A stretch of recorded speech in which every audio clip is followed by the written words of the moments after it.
Hey, Automox here. Let's walk through how to use groups. Groups are an essential way to organize endpoints within your organization. The Automox grouping system is very similar to a computer's file system structure, where each endpoint is a file and each group is a folder. Creating new groups is simple. Start by navigating to the System Management page and select Create Group, located in the top right corner of the page. Give the group a unique name. Select a parent group, if different from default, and choose a UI color to associate with the group. Next, set the scan interval.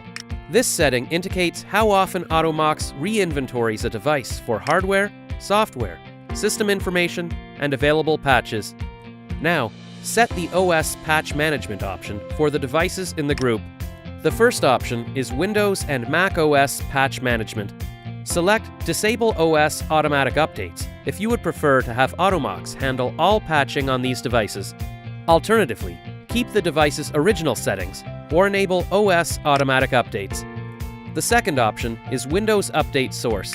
Choose to keep the current device settings, use the Windows Update, or specify a WSUS server. If you choose to use a WSUS server, you will need to enter the WSUS server address. Now you're ready to add devices to the group. Click the plus icon located in the top right corner of the devices list. Finally, you have the option to create a new policy or assign an existing policy to the group by clicking the plus icon, located in the top right corner of the page.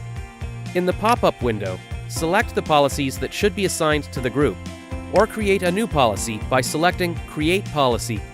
It's important to note that both devices and policies can be added to the group later and are not required to create the group. Finalize the creation of the new group by selecting Create Group. To verify that the new group has been created, navigate to the System Management page. You've successfully created a new group.